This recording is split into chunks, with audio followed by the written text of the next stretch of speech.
എല്ലാവർക്കും happy Mother's day. അപ്പോൾ ഇന്നൊരു നല്ല ദിവസമാണ്. എല്ലാ അമ്മമാർക്കും ഹാപ്പി മദേഴ്സ് ഡേ. അപ്പോൾ എന്താ എൻ്റെ നാല് മക്കളും പേരക്കുട്ടിയും എല്ലാവരും ഉള്ള ഫോട്ടോകളും കാര്യങ്ങളായിട്ട് എനിക്ക് ഏറ്റവും ഇഷ്ടമുള്ള എൻ്റെ കുറച്ച് ഫോട്ടോസും കാര്യങ്ങളൊക്കെയാണ്. അല്ല, എൻ്റെ മക്കളെല്ലാവരും കൂടിയിട്ടുള്ള ഫോട്ടോകളാണ് ഇതൊക്കെ. അത് ഭയങ്കര സന്തോഷത്തോടു കൂടിയിട്ടുള്ള ഒരു നിമിഷങ്ങളാണ് ഇതിൽ പല ഫോട്ടോകളും നമ്മുടെ. അതുകൊണ്ടാണ് ഇത് നമ്മുടെ കുണിക്കിയുടെ കുഞ്ഞിൻ്റെ ഒന്നാം പിറന്നാളിൻ്റെ ഫോട്ടോ ഇട്ടത്. കുഞ്ഞിനാണ് കുണിക്ക് നോക്കുക. പിന്നെ ഇവർ രണ്ടാളും കൂടിയിട്ടുള്ള ഫോട്ടോ. പിന്നെ നമ്മുടെ കുഞ്ഞിൻ്റെ ഒരു വിഷുവിൻ്റെ ഫോട്ടോ ആണ്. ഈ കൊല്ലത്തെ വിഷുവിൻ്റെ ഫോട്ടോയാണ് കുഞ്ഞിൻ്റെ. പിന്നെ നമ്മുടെ കുണിക്കുമ്പോൾ കാർത്തുമോളുടെ ഫംഗ്ഷന് എടുത്ത കുണിക്കൻ്റെ ഈ ഒരു ഫോട്ടോ എനിക്ക് ഭയങ്കര ഇഷ്ടമുള്ള ഫോട്ടോ കേട്ടോ. അതേപോലെ ഞങ്ങൾ കുഞ്ഞിൻ്റെ ഒരു ഫോട്ടോഷൂട്ടിന് പോയിട്ട് കാർത്തുമോളാണ് കേട്ടോ. അതേപോലെ ഞങ്ങളുടെ ഈ ഒരു ഫംഗ്ഷന് അമ്മയും മോളും മരുവനൊക്കെ സുന്ദരനും സുന്ദരിയൊക്കെ ആയിട്ടുള്ള ഫോട്ടോ. പിന്നെ ഈ ഒരു ഫോട്ടോ രണ്ട് പെൺകുട്ടികൾ അപ്പുറത്തപ്പുറത്ത് നിർത്തിയിട്ടുള്ള ആ ഒരു ഫോട്ടോ. പിന്നെ എൻ്റെ രണ്ട് മൂത്ത പെൺകുട്ടികൾ ഒരുമിച്ച് നിന്നിട്ടുള്ള ഫോട്ടോ. ഇതൊക്കെ കാണുമ്പോൾ ഭയങ്കര സന്തോഷം കേട്ടോ. എൻ്റെ രണ്ട് ചെറിയ ഒറ്റങ്ങളിലെ ഒരുമിച്ചുള്ള ഫോട്ടോ എൻ്റെ കുണിക്കുമ്പോഴും. അതുപോലെ ഞങ്ങളുടെ ലൈഫിൽ ഏറ്റവും സന്തോഷമുള്ള ഒരു ദിവസമായിരുന്നു കേട്ടോ. ഒരു കിയ വണ്ടി എടുത്ത ദിവസം. അന്നത്തെ ഒരു ദിവസത്തെ ഫോട്ടോസും കാര്യങ്ങളൊക്കെ ആയിരുന്നു ഇത്. അല്ലേ, സൂപ്പർ അല്ലേ? ഇതേ ഇത് ഞങ്ങളെല്ലാവരും കൂടി ഒരു കല്യാണത്തിന് പോയി വന്നിട്ട് ഞങ്ങളെടുത്ത ഫോട്ടോകളും കാര്യങ്ങളാണ് കേട്ടോ. ഇത് ഞങ്ങളുടെ വീട്ടിലേക്ക് അവർ വന്നതിന് ശേഷം ഞങ്ങൾ ആദ്യം ഒരു ഗുരുവായൂർ പോയിട്ടുള്ളൊരു ഫോട്ടോ ആണ്. അതുപോലെ നമ്മൾ തിരുവനന്തപുരത്ത് പത്മനാഭ ക്ഷേത്രത്തിൽ അവിടെ കുഞ്ഞിൻ്റെ ഫോട്ടോ അതാണ്. ഇത് നമ്മുടെ കുണിക്കുമ്പോഴുള്ളൊരു ഫോട്ടോ. എവിടെ കുണിക്കുമ്പോളെ? സുന്ദരനല്ലേ? ഇതൊരു ക്രിസ്മസിൻ്റെ ഫോട്ടോ ആയിട്ട് ഞങ്ങൾ നാലാളും കൂടിയിട്ടുള്ളത്.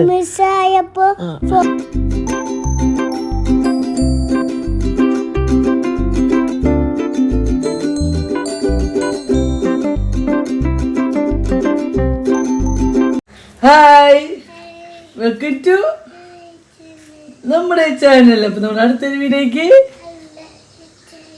എല്ലാവർക്കും സ്വാഗതം. അല്ലാണ്ട് കൈ പൊക്കണ്ട, അടിയിലൊന്നുമില്ല. കൈ താഴ്ത്തിട്ടോ ഇല്ല. അപ്പോൾ ഒരാളവിടെ മാമ്പഴം വേണ്ടിട്ട് മാമ്പഴം മറക്കിയിടുന്നുണ്ട്. അങ്ങനെ ഇന്നലെ രാത്രി ഞങ്ങൾ പോയി ഇവിടെ എത്തുമ്പോൾ എണ്ണയ്ക്ക് തോന്നുന്നു 9 മണി കഴിഞ്ഞിട്ട് 9 മണിക്ക് വന്ന് ഫുഡ് ഉണ്ടാക്കി കഴിച്ചു. അങ്ങനെ നേരെ പോയി. എല്ലാവരും ക്ഷീണമായിരുന്നു. രാവിലെ പോയതില്ല, ക്ഷീണമായിരുന്നിട്ട് അതിലുള്ള പാത്രങ്ങളൊക്കെ അവിടെ വെച്ചിട്ട് എല്ലാവരും ഭക്ഷണം കഴിച്ചപ്പോൾ പറഞ്ഞു നമുക്ക് നാളെ വൃത്തിയാക്കാം, ഒന്നും വേണ്ടാന്ന്. പരമാവധി ഞങ്ങൾ എന്നും വൃത്തിയായിട്ട് എടുക്കാറ് കേട്ടോ. അടുക്കള ഫുഡൊക്കെ കഴിച്ച് കഴിഞ്ഞാൽ ഇന്നലെ വൃത്തിയാക്കിയില്ല.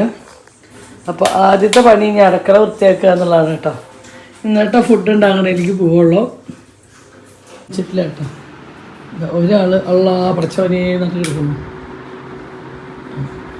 ഇന്ന് അടുത്ത ആൾ കിടക്കുന്നു. എനിക്കില്ലേ എനിക്ക് ഞങ്ങളുടെ റൂമിൽ നിന്ന് പോവേയില്ല. കുരിശ് കണ്ടോ, ഞങ്ങളുടെ സ്വന്തം കുരിശത്. ഈ റൂമിൽ നിന്ന് പോവേയില്ല. എൻ്റെ കാർത്തുമ്മയൊക്കെ എണിച്ചു വന്നിട്ടോ. നല്ല കുട്ടിയാണ് എൻ്റെ കാർത്ത്. എണിച്ചു. കാർത്തിൻ്റെ അപ്പ അമ്മേനെ എണിച്ചിട്ടില്ല. കാർത്തുമോൾ എണിച്ചിട്ടുണ്ട്. കാർത്തുമോളെ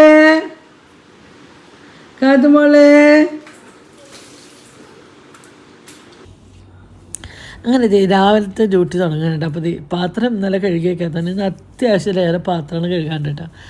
പാത്രം ഉണ്ടെങ്കിൽ ഞങ്ങൾ ഭക്ഷണം കഴിച്ചതും ഭക്ഷണം ഇട്ടോ അങ്ങനത്തെ പാത്രമുള്ളൂ കേട്ടോ. പിന്നെ വേസ്റ്റും കാര്യങ്ങളൊക്കെ നമ്മൾ ഇന്നലെ തലേ ദിവസം അത് ബക്കറ്റിലിട്ടിട്ട് ഇതൊക്കെ കുറച്ച് വെള്ളം ഒഴിച്ച് കുതിരായിട്ടുണ്ടായിരുന്നു. അല്ലെങ്കിൽ രാവിലെ ആകുമ്പോൾ അത് ഉണങ്ങി പിടിച്ച് നമുക്ക് കഴുകാൻ ഭയങ്കര ബുദ്ധിമുട്ടും. ഞാൻ ഡെയിലി ശരിക്കും പാത്രം കഴുകിയിട്ടാണ് എടുക്കാറ് കേട്ടോ. അടുക്കള ക്ലീൻ ആക്കിയിട്ടാണ് എടുക്കാറ്. പക്ഷേ ഇന്നലെ ഞങ്ങൾ വരുമ്പോൾ തന്നെ പുറത്ത് പോയി വരുമ്പോൾ തന്നെ 9 മണി വീഡിയോ എഡിറ്റ് ചെയ്യാനും പിടിക്കാനും കഴിഞ്ഞു. 10 മണിക്ക് എഡിറ്റിങ് കാര്യങ്ങൾ കഴിഞ്ഞു. പിന്നെയാണ് ഞങ്ങൾ മീൻ നന്നാക്കിയത്, മീൻ കറി ഉണ്ടാക്കിയതും കൊള്ളിയല്ല ഉണ്ടാക്കിയത്, കൊള്ളി ഉണ്ടാക്കിയില്ല. അങ്ങനെ എന്തൊക്കെ ഉണ്ടാക്കിയത്. രാത്രി ഞങ്ങൾ ഒരു 11-12 മണി എൻ്റെ ഭക്ഷണം കഴിച്ച് കഴിയുമ്പോട്ടാ. അപ്പോൾ പിന്നെ എല്ലാവരും പറഞ്ഞു നമുക്ക് വയ്യ, എല്ലാവർക്കും ഭക്ഷണം കഴിച്ചപ്പോൾ വയ്യ പോയി കിടക്കാറുണ്ട്. രാവിലെ ഞങ്ങൾ പുറത്തേക്ക് പോയതാണ്. അങ്ങനെ അതൊക്കെ കഴിഞ്ഞ് അപ്പം രാവിലെ എനിക്ക് അടുക്കള. പിന്നെ എനിക്ക് അടുക്കള എപ്പോഴും ഈ ജനലേമ ഒരുപാട് സാധനങ്ങൾ ഇങ്ങനെ നേരാന്നിരിക്കുന്നത് എനിക്ക് ഭയങ്കര ഇറിറ്റേഷനാണ് കേട്ടോ. ചില കാര്യങ്ങൾക്ക് ഭയങ്കര ഇറിറ്റേഷൻ. ഇങ്ങനെ ഒരുപാട് പാത്രങ്ങൾ ഇങ്ങനെ പരന്ന് കിടക്കുക അവിടെ ഇങ്ങനെ ആവശ്യമില്ല. അത് ഇഷ്ടമില്ല. ഉള്ളതൊക്കെ ഒരു സ്ഥലത്ത് ഒതുങ്ങി കിടക്കണം കേട്ടോ. എനിക്ക് ഈ ജനലേമ അങ്ങനെ കുറേ പാത്രങ്ങളോ കയ്യിലോ ടീസ്പൂൺ അങ്ങനെയൊന്നും കിടക്കുന്നത് ഇഷ്ടമല്ല. അങ്ങനെ നമ്മുടെ പാത്രങ്ങളൊക്കെ കഴുകി കഴിഞ്ഞപ്പോൾ നമ്മുടെ ഇന്നലെ അടുക്കള ക്ലീനാക്കി കഴിഞ്ഞപ്പോഴാട്ടോ കുഞ്ഞ് മീൻ വറക്കാൻ നിന്നത്. മീൻ വറക്കണോ വേണ്ടേ എന്നുള്ളൊരു ഇതിലായിരുന്നു. അപ്പോൾ മീൻ പൊട്ടിത്തെറിച്ച് ടൈമായിരുന്നു. അപ്പോൾ അത് ഒന്ന് ജസ്റ്റ് സോപ്പിട്ട് കഴുകി പിന്നെ ലിക്വിഡ് വെച്ചിട്ട് ഒന്നുകൂടി തുടച്ചു വിട്ടാൽ എന്താ വെച്ചാൽ ഇങ്ങനെ സ്മെല്ല് നിൽക്കും. നമ്മുടെ മീനിൻ്റെ എണ്ണ അങ്ങനെ എല്ലാവർക്കും സ്പ്രെഡായി കഴിഞ്ഞാൽ ഭയങ്കര സ്മെല്ലായിരിക്കും കേട്ടോ. അപ്പോൾ അതൊക്കെ ഒന്ന് തുടച്ച് ക്ലീനാക്കി. അപ്പോൾ ആ മീനിൻ്റെ ഫ്ലേവറും കാര്യങ്ങളൊക്കെ അടുക്കളയിൽ നിന്ന് മാറി വിട്ടു കേട്ടോ. അപ്പോൾ അത് അടുക്കളയത്തെ ഞാൻ എപ്പോൾ വൃത്തിയാക്കുമ്പോഴും അടുക്കള സോപ്പിട്ട് ലിക്വിഡ്, അതായത് നമ്മൾ പാത്രം കഴിയുന്ന ലിക്വിഡ് ഇട്ടിട്ട് എപ്പോഴും പാത്രം പുറം മൊത്തം ഉരച്ച് കിട്ടും. ഇത് ഇപ്പുറത്തെ ഒരു അടുക്കള കേട്ടോ, ഇത് തുടയ്ക്കാനാട്ടോ വന്നത്. അങ്ങനെ ഇപ്പുറത്തെ അടുക്കളയും കൂടെ ഒന്ന് തുടച്ച് കഴിഞ്ഞിട്ട് സത്യത്തിൽ ക്ലീനാണ്, അടുക്കള ക്ലീനാണ്. നമ്മൾ രാത്രി നമ്മൾ പണികളൊക്കെ കഴിഞ്ഞിട്ട് അടുക്കളൊക്കെ തുടച്ച് കഴിഞ്ഞിട്ട് ആണ് നമ്മൾ ഫുഡ് കഴിക്കാൻ പോയത് കേട്ടോ. പിന്നെ മിഞ്ഞാന്ന് വെച്ചാൽ മാമ്പഴ കൂട്ടാനാണ് കേട്ടോ ആ ചട്ടിയിൽ ബാക്കിയുള്ളത്. മാമ്പഴ കൂട്ടാൻ 2 ദിവസം അങ്ങനെ ചൂടാക്കി ഉപയോഗിച്ചാലും കേട് വരില്ല കേട്ടോ. പിന്നെ ഇന്നലെ രാത്രി വെച്ച മത്തിക്കറി കുറച്ചിരിക്കുന്നുണ്ട് കേട്ടോ. അങ്ങനെ അടുക്കളയൊക്കെ നല്ല തുടച്ച് ക്ലീനാക്കിയിട്ടു, അത് ക്ലീനായി. ഇനി നമ്മൾ ഓരോ പണികളായിട്ട് ചെയ്യണം. ഇനിയിപ്പോൾ രാവിലെ കുറച്ച് വൈകിട്ടാണ് ഞങ്ങൾ ഇന്ന് എണീച്ചത്. നമ്മൾ ഉറങ്ങുമ്പോൾ തന്നെ 1 മണി 2 മണിയൊക്കെ ആവുന്നുണ്ട്. അപ്പോൾ എനിക്കുമ്പോഴും നേരെ വേണം. ഇനി ശീലങ്ങളൊക്കെ കുറേശ്ശായിട്ട് മാറ്റിയെടുക്കണം. അല്ല ചേട്ടാ? തീർച്ചയായിട്ടും പെട്ടെന്ന് വേണ്ടിയിരുന്ന കുണിക്കാൻ പഠിക്കാൻ പോകുമ്പോൾ നമുക്ക് അധികം ബുദ്ധിമുട്ടുണ്ടായിരുന്നില്ല. പെട്ടെന്ന് 5 മിനിറ്റിനുള്ളിൽ. പിന്നെ അവന് ഉച്ചയ്ക്ക് ഫുഡൊന്നും കൊണ്ടുപോകേണ്ട ആവശ്യം ഉണ്ടായിരുന്നില്ല. അങ്ങനെ നമ്മൾ ഏകദേശം 2 അടുക്കള വൃത്തിയായിട്ടാണ് ഈ പണികൾക്കാണ്.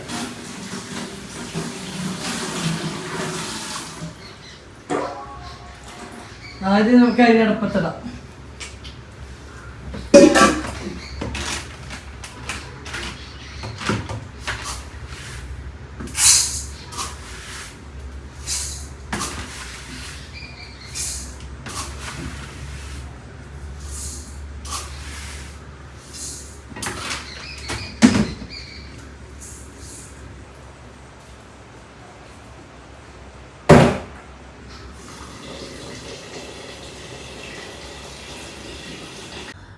അങ്ങനെ സത്യം പറഞ്ഞാൽ എന്ത് വെക്കും എന്നുള്ള കൺഫ്യൂഷനാണ് കേട്ടോ. ഞാൻ രാവിലെ എന്ത് ബ്രേക്ക്ഫാസ്റ്റ് ഉണ്ടാക്കും എന്നുള്ള ഒരു തീരുമാനിക്കില്ല കേട്ടോ. ഞാനിങ്ങനെ ഇരുന്ന് ജനലടക്കൊക്കെ നോക്കി ആലോചിക്കണം എന്താ ഉണ്ടാക്കുക.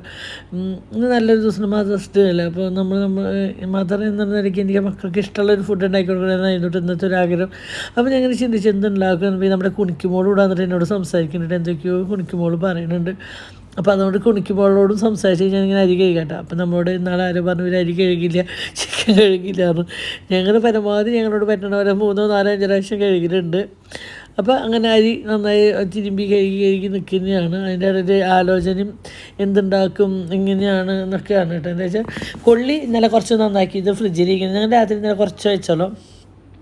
അപ്പോൾ അത് ഫ്രിഡ്ജിലിരിക്കുന്നുണ്ട്. അപ്പോൾ അത് കൊണ്ടുവന്ന് വെക്കാം എന്നൊക്കെ ഇങ്ങനെ ചിന്തിച്ചിരിക്കുക കേട്ടോ. അപ്പോൾ ഇങ്ങനെ നമ്മൾ അരി അടുപ്പത്തേക്ക് വെക്കാൻ വേണ്ടിയിട്ട് അരി ഇപ്പുറത്തെ അടുപ്പത്ത് വെക്കണം കേട്ടോ. എന്താ വെച്ചാൽ അരി ഇപ്പുറത്തെ അടുപ്പത്തേക്ക് വെച്ചു. അത് കഴിഞ്ഞ് മീൻകറി ഇന്നലത്തെ ബാക്കിയിലാണ്. അരിക്ക് കുറച്ച് വെള്ളമൊക്കെ ഒഴിച്ച് ആ സൈഡിലൊക്കെ മസാല പിടിച്ചിട്ടുണ്ടാവില്ല, അതൊക്കെ ഒന്ന് ചിറ്റിച്ച് കറക്റ്റ് പിടിച്ച് അതും ഒന്ന് ചൂടാക്കി വെച്ചിട്ടുണ്ട് കേട്ടോ. അപ്പോൾ ഇവിടെ 2 അടുപ്പത്തും സാധനങ്ങളായി. ഇനി അപ്പുറത്തെ അടുപ്പത്തേക്ക് ബ്രേക്ക്ഫാസ്റ്റിനുള്ള കാര്യങ്ങൾ നോക്കാൻ പോയിട്ട് അതെ. അപ്പോൾ കൊള്ളി ഇന്നലെ അതിനായിട്ട് നന്നാക്കി ഫ്രിഡ്ജിൽ വെച്ചിട്ടുണ്ടായിരുന്നു. അപ്പോൾ അതൊക്കെ ഒന്ന് നുറുക്കി കഴുകുക കേട്ടോ. അപ്പോൾ അതിനായിട്ട് ഇന്നലെ നുറുക്കി തൊലിയൊക്കെ കളഞ്ഞ് കഴുകി ക്ലീനാക്കി വെച്ചിട്ടുള്ള കൊള്ളിയാണ് കേട്ടോ. അപ്പോൾ അധികം കഴുകേണ്ട കാര്യത്തിൽ 2 പ്രാവശ്യം കഴുകിയെടുത്തു. നമ്മളതൊക്കെ ഉപ്പും മഞ്ഞൾപ്പൊടി ഇട്ടിട്ട് വേവിക്കാൻ വെക്കാം കേട്ടോ. അപ്പോൾ ഇതിൽ വെള്ളം എടുത്തു അരിക്ക് മഞ്ഞൾപ്പൊടി ഇട്ട് ഉപ്പിട്ടിട്ട് നേരെ അരിക്ക് ഞാൻ കൊള്ളിയിലേക്ക് വയ്ക്കുക ചെയ്തിട്ട്. അപ്പം ഫ്രിഡ്ജിൽ ഇന്നാളെ മേടിച്ചപ്പോൾ ഇന്നാളെ എനിക്ക് ഒരു 1.5 കിലോ ബീഫ് കഴിച്ചാൽ അന്നൊരു 3/4 കിലോ മേടിച്ചു. എന്നിട്ട് 2 ദിവസം ഞങ്ങൾ യൂസ് ചെയ്തിട്ടാ ആ ബീഫ് കറി. ഇപ്പോൾ ഇത് കുറച്ചൊരു 3/4 കിലോ ഉണ്ടോ ഇന്നത്തെ ബീഫ്? കഷ്ടിയുള്ളൂ, കുറച്ച് തന്നെ ഉള്ളൂ.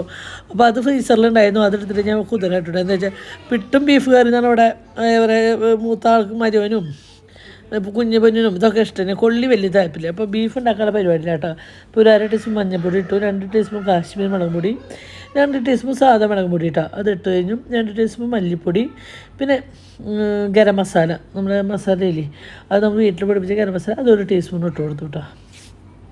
അപ്പോഴേക്ക് മാമ്പഴം വേണമെന്നിട്ട് കുഞ്ഞിന് കുണിക്ക് മാമ്പഴം മുറിക്കാൻ കേട്ടോ വന്നിട്ട്. എന്നിട്ട് നമ്മൾ ഒരു ചീഞ്ചട്ടി ചൂടാക്കിയിട്ട് ചെറിയ തീയിലാണ് കേട്ടോ. അല്ലെങ്കിൽ പെട്ടെന്ന് മസാല കരിഞ്ഞു ശ്രദ്ധിക്കണം. ചെറിയ തീയിലിട്ടിട്ട് ഈ മസാലകൾ കുത്തുമാറിന കരിക്ക് നന്നായി ഒന്ന് മൂപ്പിക്കണം കേട്ടോ. അപ്പോൾ നന്നായി മൂപ്പിക്കുക. അപ്പുറത്ത് ഞാൻ കൊള്ളി വേവിക്കാൻ വെച്ചിട്ടുണ്ട്. അപ്പോൾ ബീഫിൻ്റെ പരിപാടിയാണ്. മസാലയ്ക്കുള്ള പൊടിയൊക്കെ ഇട്ട് സെറ്റാക്കിയിട്ടുണ്ട് കേട്ടോ. പക്ഷേ ഇങ്ങനെ ബീഫ് കറി ഒന്ന് ഉണ്ടാക്കി നോക്കണം കേട്ടോ, വെറുതെ പറയല്ല.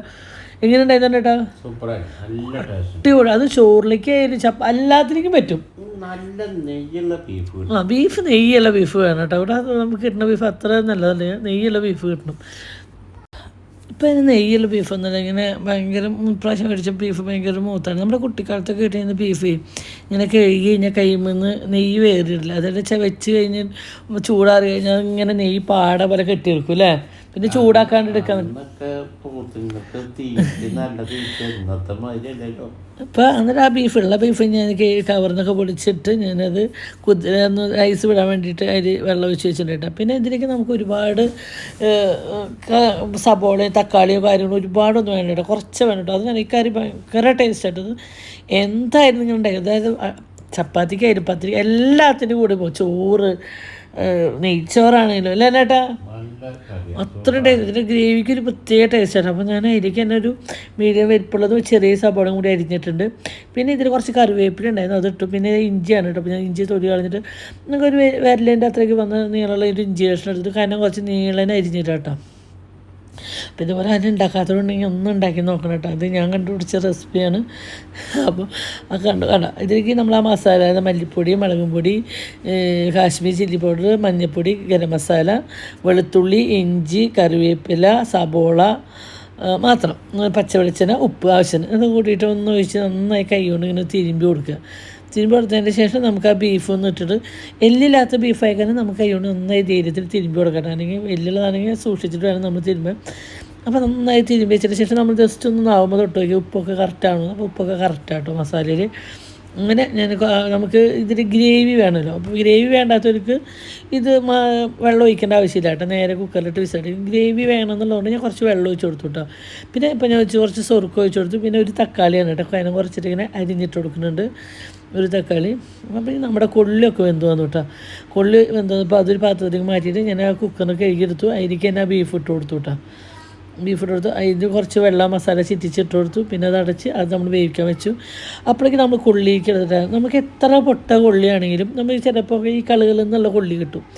ആ കൊള്ളി എന്ന് പറയുമ്പോൾ ചില കപ്പ കിട്ടും. ഈ ഇങ്ങനെ ഉണ്ടാക്കിയിട്ടുണ്ടല്ലോ, ഏത് കപ്പയും നമ്മൾ കഴിച്ച് കൂട്ടാം. നാളികേരം, ജീരകം, കാന്താരിമുളകാണെങ്കിൽ ഒന്നുകൂടി ബെസ്റ്റ്. വെളുത്തുള്ളി, ചുവന്നുള്ളി, കറിവേപ്പില അത് കൂട്ടിയിട്ട് ഒന്ന് മിക്സ് ചെയ്ത് ചതച്ചെടുക്കുക. ചതച്ചെടുത്തതിന് ശേഷം അത് ഈ കപ്പയിലേക്ക് ഇടുക. പച്ച വെളിച്ചെണ്ണ ഒഴിക്കുക.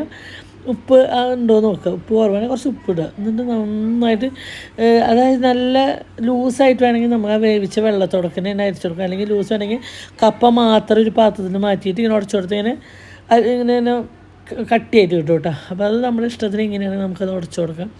ഞാനത് കുറച്ച് ലൂസാക്കിയിട്ടാണ് കേട്ടോ ആ കപ്പ വേവിച്ച് കൊടുക്കുന്ന ആ വെള്ളത്തോടക്കനെ ഒഴിച്ചു കൊടുത്തു. എന്നിട്ട് നമ്മൾ ഈ ഒരു ഇങ്ങനെ ഈ കൊള്ളി ഉടയ്ക്കുന്ന സാധനമുള്ളൂ, അത് നല്ലതാട്ടോ. എത്ര ചൂടുള്ള അതായത് നമുക്ക് കുഴച്ചെടുക്കാനൊക്കെ സുഖമാണ്. അതിപ്പോൾ നമ്മൾ പത്തിരിക്ക് മാവ് കുഴക്കാണെങ്കിലും തിളച്ച വെള്ളം വെച്ചിട്ട് ഇതുകൊണ്ട് 4 അങ്ങോട്ട് അമർത്തി കൊടുത്തു കഴിഞ്ഞാൽ നല്ല സോഫ്റ്റായിട്ട് കുഴച്ച് കിട്ടും കേട്ടോ. അങ്ങനെ കുറേ കാര്യങ്ങൾക്ക് ഒരു ഉപകാരമുള്ള കേട്ടോ. അങ്ങനെ നമ്മുടെ കപ്പ റെഡി ആയിട്ടാണ്. കപ്പ റെഡി ആയി അത് ഞാൻ അപ്പുറത്ത് അടുക്കളയിൽ കൊണ്ടുവച്ചു. അപ്പോഴേക്കും ഞാൻ സത്യം അപ്പം പാത്രമാണത് അപ്പം മോര് വയ്ക്കാട്ടോ. അല്ലെങ്കിൽ ഇതൊക്കെ കൂട്ടി നമ്മൾ ഇരട്ടി പാത്രം തൊട്ടി കാണാൻ പറ്റില്ല. അപ്പോൾ ഓരോന്നുണ്ടാക്കിയപ്പോൾ ഓരോ പാത്രം കഴുകി ഞാൻ മാറ്റി വയ്ക്കുന്നുണ്ട്.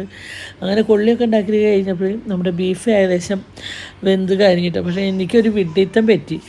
ബീഫ് വേവിച്ചിട്ട് ഞാൻ അടുത്തത് ചെയ്തത് എനിക്ക് വീഡിയോ എടുക്കാൻ പറ്റിയില്ല കേട്ടോ. അത് ഞാൻ പറഞ്ഞുതരാം. അപ്പോഴേക്കും കൊള്ളി വേണ്ടവർക്ക് കൊള്ളി കുറച്ച് പിട്ട് ഉണ്ടാക്കാമെന്ന് വെച്ചു കേട്ടോ. എന്താ വെച്ചാൽ ഷെബിയൊന്നും കൊള്ളി അങ്ങനെ തിന്നാൻ തന്നെ പിട്ടുണ്ടാക്കാന്ന് വെച്ചു. ഞാൻ രണ്ടാകുമ്പോൾ എല്ലാം ഫുഡ് കഴിക്കും. ഇത് ചിലവർക്ക് അതും ഇഷ്ടമില്ല, ഇത് ഇഷ്ടമില്ല. കുണുക്കനും കുണിക്കാനും ഭയങ്കര ആൾക്കാർ. ഞാൻ ഏട്ടനും കുഞ്ഞനും പൊന്നും ഏകദേശം എല്ലാം കഴിക്കും കേട്ടോ.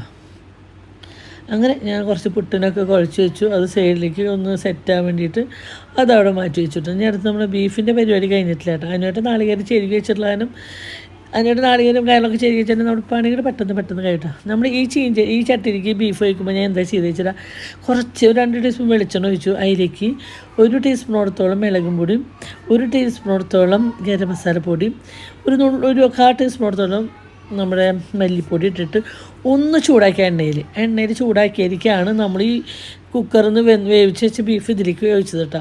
പിന്നെ നമ്മൾ ചെയ്യാൻ പോകുന്നത് അടുത്തൊരു പാത്രം വെച്ചിട്ട് നമ്മളൊരു മുറി നാളികേരമാണ് കേട്ടോ. ഒരു മുറി നാളികേരം നമ്മൾ അതിലേക്ക് ഇട്ടു. അതിലേക്ക് കുറച്ച് വെളിച്ചെണ്ണ 1 ടീസ്പൂൺ വെളിച്ചെണ്ണ മതി, അധികം വേണ്ട. 1 ടീസ്പൂൺ വെളിച്ചെണ്ണ ഒഴിച്ച് കൊടുത്തു. അത് നോൺ സ്റ്റിക്കിൻ്റെ പാത്രമൊക്കെ ആകുമ്പോൾ വെളിച്ചെണ്ണ തുള്ളി തന്നെ വേണ്ടു, അല്ലാത്ത പാത്രമാകുമ്പോൾ തരിയും കൂടി വേണ്ടി വരും കേട്ടോ, അല്ലെങ്കിൽ അത് പിടിക്കും നാളികേരം. അങ്ങനെ നമ്മളതിലേക്ക് 1 ടീസ്പൂൺ വെളിച്ചെണ്ണ ഒഴിച്ച് കൊടുത്തു. പിന്നെ നമ്മളിടാൻ പോകുന്നത് 1 ടീസ്പൂണോടത്തോളം കുരുമുളക് കേട്ടോ. മുഴുവൻ ഉള്ള കുരുമുളക് ഇട്ടു. 1 ടീസ്പൂണോടത്തോളം പെരിഞ്ചീരകം ഇട്ടു കേട്ടോ, വലിയ ജീരകല്ലേ, അത് ഇട്ടിട്ട് നന്നായി വറുത്തെടുക്കുക കേട്ടോ. അതിങ്ങനെ ഇളക്കിക്കൊണ്ടിരിക്കണം, അല്ലെങ്കിൽ പല സൈഡ് പല വറവായി മാറും കേട്ടോ. അപ്പോൾ ഇങ്ങനെ ഇളക്കിയിട്ട് അതിന് ഒരു പുളിയുറുമ്പിൻ്റെ നിറം എന്നൊക്കെ പറയില്ലേ, ഗോൾഡൻ ഷെയ്ഡൊക്കെ ആകുമ്പോൾ അത് വേറെ വറുക്കാട്ടോ. ഇതിലേക്ക് പിന്നെ വേറെ നമ്മളൊന്നും ചെയ്യൽ നമ്മുടെ കറിവേപ്പില ഇടണമെങ്കിൽ കറിവേപ്പില ഇടാട്ടോ, പക്ഷേ ഞാനത് മറന്നിടാൻ.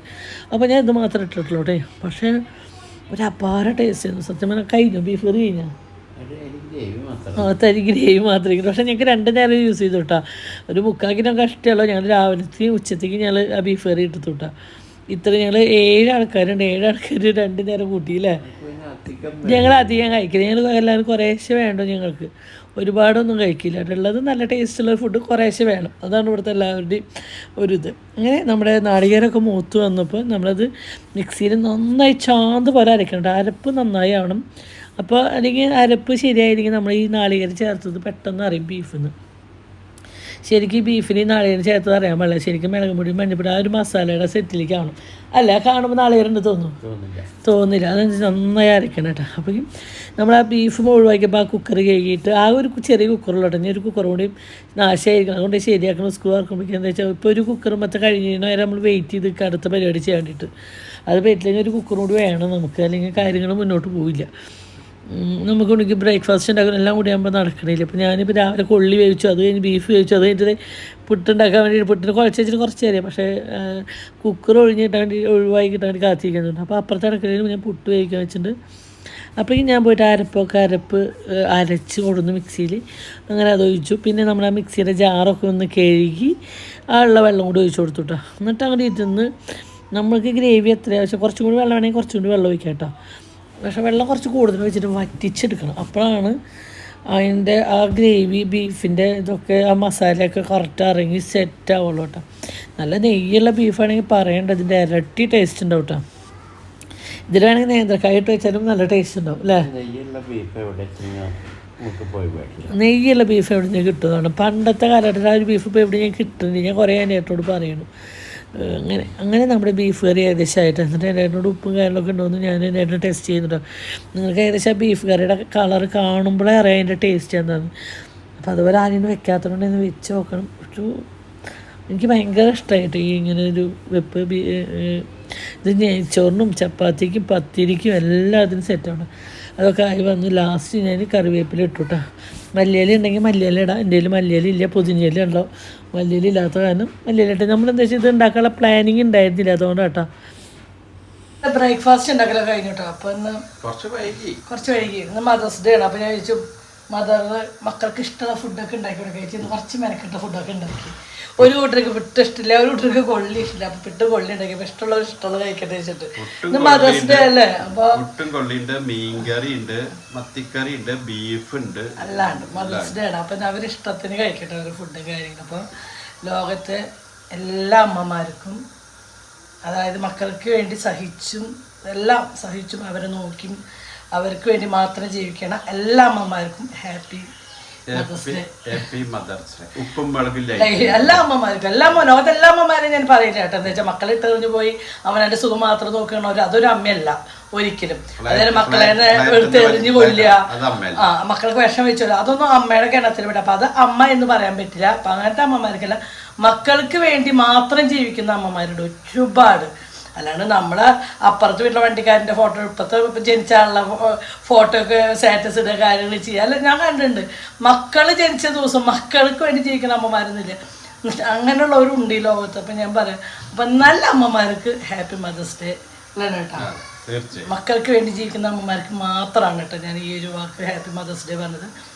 അപ്പോൾ എല്ലാ അമ്മമാർക്കും എനിക്ക് പറയാൻ പറ്റില്ല. ഒരുപാട് ദുഷിച്ച അമ്മമാരുള്ള ലോകത്ത് തന്നെയാണ് നമ്മൾ ജീവിക്കുന്നത്. ഇപ്പോൾ ഇന്നലെ ഒരു ന്യൂസ് കണ്ടു, അച്ഛനെ മോൻ നെഞ്ചിൻ കൂട് തകർത്തിട്ടും അതായത് ഇടുപ്പെല്ലും തകർത്തിട്ടും കല്ലോണ്ടാണ് എന്തുകൊണ്ടാന്നല്ല, പക്ഷെ ഇതൊക്കെ തകർന്നിരിക്കുന്നുണ്ട്. അച്ഛൻ്റെ നെഞ്ചുമൂടും തകർന്നിട്ടുണ്ട്, നെഞ്ചുമൂടും തകർന്നിട്ടുണ്ട്, ഇടുപ്പെല്ലും തകർന്നിട്ടുണ്ടെന്നാണ് കേട്ടോ. അപ്പോൾ ശരിയാണ്, അവൻ ചെയ്തതാണ് ശരി. എന്താ വെച്ചാൽ ഒരുപാട് നെഞ്ചത്ത് കെടുത്തി വളർത്തിയ ഉണ്ടാവും ആ മനുഷ്യല്ലേ, ആ മോനെ. നമ്മളെ മക്കളെ നെഞ്ചത്ത് എടുത്തിട്ട് വളർത്തില്ല. ഈ ഇടുപ്പിൽ അവനെ ഒരുപാട് എടുത്തു നടന്നിട്ടുണ്ടാവും അച്ഛൻ ഇല്ലേ. അപ്പം അവൻ ചെയ്യേണ്ട കാര്യം തന്നെയാണ് അവൻ ചെയ്തത്. ഇങ്ങനത്തെ ഓരോ ജന്മങ്ങളുള്ള കാലഘട്ടത്തിലാണ് നമ്മൾ ജയിക്കുന്നത്. ഇതുപോലെ ഞാൻ മുന്നേ പറഞ്ഞിട്ടുണ്ട് കേട്ടോ. അപ്പം എന്നെ കുറെ ആൾക്കാർ ട്രോളാനും കാര്യങ്ങളും ഉണ്ടായിരുന്നില്ലേ. നമ്മുടെ വിദ്യാഭ്യാസവും കാര്യങ്ങളും ഒക്കെ ആവശ്യം. അതിൻ്റെ ഒപ്പം ഞാൻ എന്നും പറഞ്ഞു, എൻ്റെ മക്കൾ എനിക്ക് നല്ല മനുഷ്യന്മാരായി വളരാനാണ് ഏറ്റവും ഇഷ്ടം കേട്ടോ. നല്ലൊരു വ്യക്തിയായി വളരണം, അതായത് നല്ല മനസ്സിൻ്റെ ഒരു ഉടമയായി വളരണം. എന്നെ സംബന്ധിച്ച് അവർ വലിയ പഠിച്ച് വലിയ ഉദ്യോഗസ്ഥരവിടെ കാണും. അവരോട് പറ്റണ പോലെ അവർ പഠിച്ച് അവർ ജീവിക്കണം എന്നാണ് ഞാൻ ഉദ്ദേശിച്ചത്. പഠിക്കുന്ന നല്ല നിലയ്ക്ക് ആരും കഷ്ടപ്പെടുത്താൻ ആരും ബുദ്ധിമുട്ടിക്കാൻ നമ്മൾ കാരണം ഒരാളും വേദനിപ്പിക്കാണ്ട് ജീവിക്കാൻ വേണ്ടി അത് നല്ലൊരു വ്യക്തിയായിട്ടാണ് എൻ്റെ കുണിക്കാനും മുന്നേനും കുഞ്ഞിനായാലും വളരേണ്ടത്. മനസ്സിലായി? അല്ലാണ്ട് എന്താ പറയുക എങ്ങനെയാണ് എന്ന് എനിക്കറിയില്ല. പക്ഷെ ഞാൻ ആഗ്രഹിക്കുന്നതാണ് നമ്മളിതുപോലെയൊക്കെ വളർത്തിയ മക്കളാണ് ഇതൊക്കെ ചെയ്തു കൂട്ടുന്നത്. അപ്പോൾ അതിൻ്റെ ഹെഡിങ് അതിന് അച്ഛനും കൊന്നു അതിൻ്റെ ഹെഡിങ് കൊടുത്തിട്ടുണ്ട്. അന്ന് ഞാൻ ഒരു വാക്ക് പറഞ്ഞപ്പോൾ എന്നെ കുറേ ആൾക്കാർ കയറിയിട്ട് മേഞ്ഞിട്ടുണ്ട് കേട്ടോ. ഇന്ന് ആ അച്ഛനും മോന് ഫോട്ടോ കൊടുത്തതിൻ്റെ അടിയിൽ എഴുതിക്കുന്നതാണ്. അതായത് മക്കളെന്നെ വലിയ പഠിപ്പിന് വേണ്ടി നെട്ടോട്ട് ഓടുന്ന അച്ഛനമ്മമാരും മക്കളെ നല്ല മനുഷ്യരായിട്ട് കൊണ്ട് വളർത്താൻ ശ്രമിക്കുന്നത്. സത്യം അതാണ്. നമ്മൾ സ്നേഹിച്ച് വളർത്തിയത് സ്നേഹിച്ചിട്ടില്ല എന്നല്ലാട്ടോ പറഞ്ഞത്. ഇപ്പോഴത്തെ കഞ്ചാവും അവരേനൊക്കെ മാറ്റി മറിക്കുകയാണ്. അപ്പോൾ ഇനി അങ്ങനെയുള്ള ലോകത്തേക്കാണ് നമ്മൾ പോയിക്കൊണ്ടിരിക്കുന്നത്. എത്ര ദിവസം എത്ര അടുത്ത് പിടിച്ചിട്ടുണ്ട് നമ്മുടെ തൃശ്ശൂർ ഭാഗത്ത്. ഇതൊന്നും ശരീരത്തിന് കേടാന്ന് ഈ മക്കൾ മനസ്സിലാക്കണില്ലാണോ? ഇതൊക്കെ നല്ലതാണോ? നമ്മളുടെ മുന്നിൽ വൃത്തിയായിട്ട സാധനം എടുക്കുന്നുണ്ട്, അത് നമ്മൾ തിന്നില്ല. അത് വൃത്തിയായിട്ട സാധനം നമുക്കറിയില്ലേ? അതുപോലെ മക്കൾക്ക് അറിയില്ലേ ഇതൊക്കെ പൊട്ടണത്? ആരും അറിയാല്ലേ. എല്ലാവരും സുഖത്തിൻ്റെ പിന്നാലെ പോവാണ്. സുഖത്തിൻ്റെ കാശിൻ്റെയും സുഖത്തിൻ്റെയും പദവികൾ വെട്ടിപ്പിടിക്കുക. പക്ഷെ അതിൻ്റെ ഉള്ളിൽ ഞെരിഞ്ഞടങ്ങുന്ന കുറച്ച് മനുഷ്യജന്മങ്ങളുണ്ട്. അതാരും തിരിഞ്ഞു നോക്കണില്ല. നമ്മൾ നല്ല ഡ്രസ്സിന് വേണ്ടിയിട്ടും ട്രിപ്പ് പോകാൻ വേണ്ടിയിട്ടും ഞാൻ കണ്ടിട്ടുണ്ട്, പലരും കണ്ടിട്ടുണ്ട്. നമ്മുടെ സുഖങ്ങൾക്ക് വേണ്ടി മാത്രം പോണവര്. അപ്പൊ അതിന്റെ ഇടയില് അതിന്റെ ഇടയില് ഞെരിഞ്ഞടങ്ങുന്ന ജന്മങ്ങളാണ് ഭർത്താവായാലും മക്കൾ. അതുപോലെ ഭർത്താക്കന്മാരും പോണവരുണ്ട്, ആണുങ്ങളും പോണവരുണ്ട്. അപ്പൊ അതിന്റെ ഇടയിൽ അമ്മ പെണ്ണ് സ്ത്രീ അതിന്റെ ജന്മങ്ങൾ ഞെരിഞ്ഞടങ്ങുന്ന 2 കുട്ടികളെ പിടിച്ചിട്ട്. അപ്പൊ അങ്ങനത്തെ ഉണ്ട് കേട്ടോ. അപ്പൊ ഞാൻ പറയാം ഇതൊക്കെ ചെയ്യുമ്പോ ഒന്ന് ആലോചിക്കുക.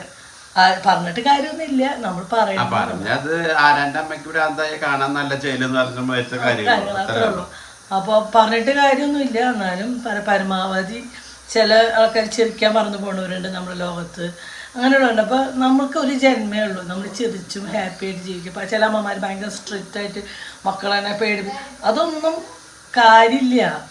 ഇപ്പം ഞാൻ എൻ്റെ മോളെ ചിരിച്ചും കാണിച്ചു അവരെ ദേഷ്യപ്പെടോട് അടിക്കണോടത്ത് അടിക്കുന്നുണ്ട്, പക്ഷേ ചെറുക്കിനോടത്ത് കെട്ടിപ്പിടിക്കണോടത്ത് ഉമ്മയ്ക്കിനോടത്ത് ഇതൊക്കെ ചെയ്തിട്ട് ഞാൻ എൻ്റെ മക്കളോട് അവർ നാളെ ഇങ്ങനെ എന്താവും അവരെന്നെ നോക്കും. അതൊന്നും എൻ്റെ വിഷയമില്ല. ഞാൻ ചെയ്യേണ്ട കടമയാണ് എൻ്റെ മക്കളെ ഞാൻ സ്നേഹിക്കുക എന്നുള്ളത്.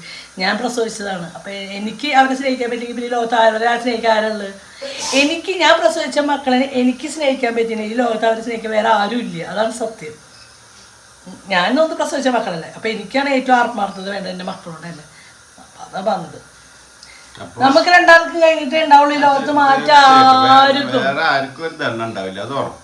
ആർക്കും ഇപ്പം അന്വേഷണമായിരിക്കും എനിക്ക് എന്തെങ്കിലും പറ്റിയാലും ഞാൻ വേറെ പെണ്ണ് കിട്ടും ഇല്ലേ? പക്ഷേ എൻ്റെ അച്ഛനും ഇന്ന് ജീവിച്ചിരിപ്പില്ല. പക്ഷെ അവർക്ക് ഞാൻ ജീവിച്ചിരിക്കുമ്പോൾ നഷ്ടപ്പെടുമ്പോൾ അവർക്കൊരു മകൻ നഷ്ടപ്പെട്ടത് തന്നെയാണ്. അതിന് പകരം എനിക്ക് ആരും വരില്ല. അപ്പം അതേപോലെയാണ് ലോകത്തിലെ കാര്യങ്ങളൊക്കെ. അപ്പം എനിക്ക് എൻ്റെ അന്വേഷണം ഞങ്ങൾ 4 മക്കൾ എന്ന് പറഞ്ഞാൽ അത് ഇപ്പം 4 ഇപ്പോൾ 6 മക്കൾ. ഇന്നലെ പൊന്നു പറഞ്ഞ അമ്മയ്ക്ക് പേരക്കുട്ടിയായിട്ട് തോന്നുന്നത്, കാർത്തിന് മോളായിട്ട് തോന്നുന്നത്. ഞാൻ പറഞ്ഞെനിക്ക് എൻ്റെ മക്കളാണ്, അവരാറും എൻ്റെ മക്കളാണ്. അത്രയൊക്കെ തോന്നുന്നുള്ളൂ. അതിൽ മാറ്റിയിട്ടിട്ടൊന്നുമില്ല. എനിക്ക് ഷെബിയായാലും പൊന്നായാലും കുഞ്ഞിനായാലും കുണുക്കനായാലും കുണിക്കായാലും എൻ്റെ കാർത്തുമോളായാലും ഞങ്ങൾക്ക് അവർ ഞങ്ങളുടെ സ്വന്തം. ഞാൻ പ്രസവിച്ചിരിക്കുന്ന എൻ്റെ കാർത്തുമോൾ എൻ്റെ മോൾ തന്നെയാണ്. അമ്മമ്മന്ന് വിളിച്ചാലും നമുക്ക് എനിക്ക് കാർത്തുണ്ടെങ്കിൽ എൻ്റെ പൊന്നിനെയും കുണിക്കനെയും ചെറുപ്പത്തെടുത്ത ആ ഒരു ഫീൽ തന്നെയാണ് എനിക്ക് എൻ്റെ കാർത്തുമോൾ എടുക്കുമ്പോഴുള്ളത് കേട്ടോ. അല്ല നമുക്ക് കാർത്തുമോൾ എടുക്കുമ്പോഴും നമുക്ക് അങ്ങനെ തോന്നുന്നൊന്നുമില്ല. നമുക്ക് ഇവരൊക്കെ നമ്മുടെ തന്നെയാണ്. ഇപ്പോൾ ഷെബി ആയാലും ഷെബീനെ പ്രസവിച്ച് വേറൊരു അമ്മയാണെങ്കിലും എന്നെ സംബന്ധിച്ച് എനിക്കിപ്പോൾ എൻ്റെ മകൻ തന്നെയാണ്, ഇവിടുത്തെ മൂത്ത മോൻ തന്നെയാണ്. അപ്പോൾ ഹാപ്പി മദേഴ്സ് ഡേ. ഞാൻ എനിക്ക് തന്നെ പറയുന്നു. എനിക്കെന്നെ പറയുന്നു. എനിക്ക് ഇന്നലെ ഹാപ്പി മദേഴ്സ് ഡേ. എൻ്റെ ഭർത്താവിക്ക് ഒരു ഗിഫ്റ്റ് മേടിച്ചത് കുഞ്ഞൻ. പിന്നെ ആരും പണ്ടൊന്നുമില്ല. പിന്നെ എന്റെ കൊടുക്കുമ്പോ വന്ന് പറയിപ്പിച്ചു ഞാൻ. പിന്നെ ആരും ഞാൻ പറയിപ്പിച്ചു.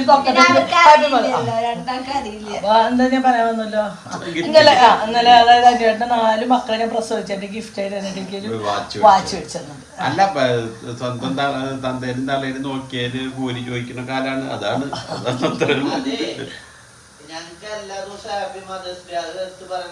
അതുകൊണ്ട് അത്ര എടുത്ത് പറയുന്നത് അത് വീടോട്ടാണ് തോന്നുന്നത്. ഏറ്റവും മൂത്ത മകനത് ഏറ്റവും മൂത്തത് ഏറ്റവും താഴത്തോടുകൂടി ഇരിക്കുന്നുണ്ട്. ആ ഒരു ദിവസം മാത്രം നടക്കുന്ന കാര്യമല്ല. Happy Mother's Day, life long happy Mother's Day. അതാണ് സത്യം. എൻ്റെ അമ്മമാരെ കണ്ണീര് വീഴാണ്ട് നോക്കുക, അതന്നെ ഏറ്റവും വലിയ ഇത്. അത്ര കൊണ്ടുവച്ചോ പുട്ട് തീർത്തോ ഫുഡ് കഴിച്ചിട്ട് അങ്ങനെ ഞങ്ങൾ എല്ലാവരും ബ്രേക്ക്ഫാസ്റ്റ് കഴിക്കാൻ വേണ്ടി കേട്ടോ. അപ്പോൾ ഈ കൊള്ളി എന്ന് പറഞ്ഞാൽ കപ്പ പുട്ട്, അതെ നല്ല അടിപൊളി ബീഫ് കറി ചെയ്യുന്നുണ്ട്. അതേപോലെ നല്ല മധുരമുള്ള കട്ടൻ ചായയും. ആഹാ അന്തോസ് ഭയങ്കര ടേസ്റ്റ്. പിട്ടും ബീഫും ഭയങ്കര ടേസ്റ്റ് ചെയ്യുന്നുണ്ടാ. കൊള്ളി ഇപ്പോൾ നിങ്ങൾ രാത്രി 7 മണിയാകുമ്പോൾ ചായ ഉണ്ടാക്കിയിട്ടാണ് കഴിഞ്ഞത്. ഇത് പുട്ട് ഫുള്ളും തീർന്നുണ്ടായിരുന്നു. രാവിലെ പകുതി ബീഫും കഴിഞ്ഞിട്ടുണ്ടായിരുന്നു. ആ പിട്ടൂടെ ഉണ്ടാക്കി കഴിഞ്ഞാൽ ചിലവാവാറില്ല, കൊണ്ടു നടക്കില്ല. അതൊന്ന് ബീഫായ കാരണം പിട്ടൊന്നും തികഞ്ഞില്ല ആർക്കും. ഞാൻ കഴിച്ചിട്ടില്ല പിട്ട്, പൊന്നിനും കിട്ടിയിട്ടില്ല, കുഞ്ഞിനും കിട്ടിയിട്ടില്ല, തികഞ്ഞില്ല. അതാണ് പിട്ടാകുമ്പോൾ ഭയങ്കര ചിലവ്. പിട്ടല്ല, പിട്ടിൻ്റെ കൂടെ വല്ല ബീഫോ ചിക്കനൊക്കെ ആണെങ്കിൽ ഭയങ്കര ഇഷ്ടമാണ് എല്ലാവർക്കും, അല്ലെങ്കിൽ അതിന് അത്രമാത്രം ഇഷ്ടമില്ല. അങ്ങനെ എല്ലാവരും അടിപൊളിയായിട്ട് ഫുഡ് കഴിച്ചു. അപ്പോൾ ഇന്നത്തെ വീഡിയോ ഇത്രയേ ഉള്ളൂ. ഉണ്ടാക്കി നോക്കാത്തുണ്ടെങ്കിൽ ഉണ്ടാക്കി നോക്കണം.